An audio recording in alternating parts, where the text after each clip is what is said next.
in kahan khira và Jerusalem tharki boy na ten na ching phak lo in thola khopui ani chule zana to lo de ram no mel engin khopui chunga en vele amoy mangne đam lai ni atla khunin beram no enga chuan lom na chuai thei lo changin kaleng ve nge yanga wa fa nim don e ka hak le le ke zong Zion fa te lon nam ni tu na hian lo en to ro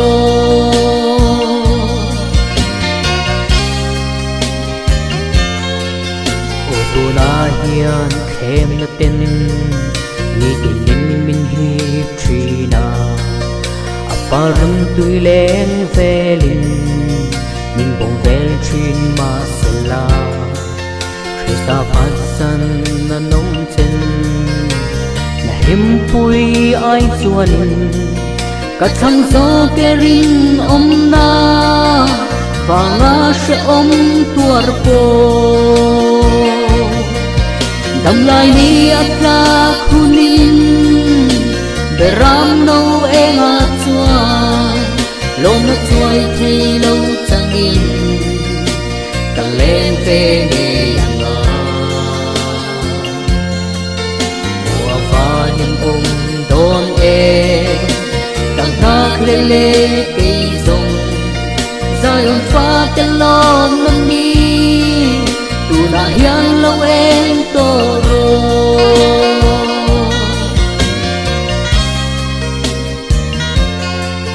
kan lal ba nung suy tu ria katina zong zong ke hi atan châu càng lang to ang kapat san le to lo bang har sat na in po thing se at ngau vang chuanin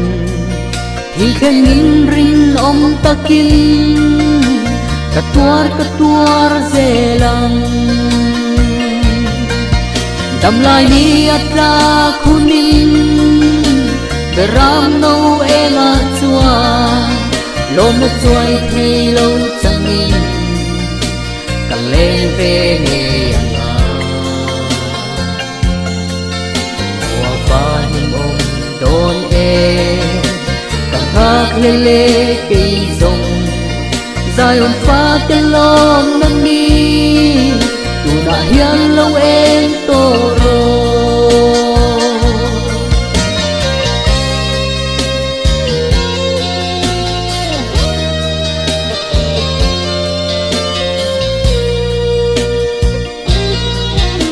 Ngaya tuar na tehi kan dau pui na tur nen chua e hin tham mani si lo chel ta kin tuar zelang Krista wang tua tu te ta na long na ni tu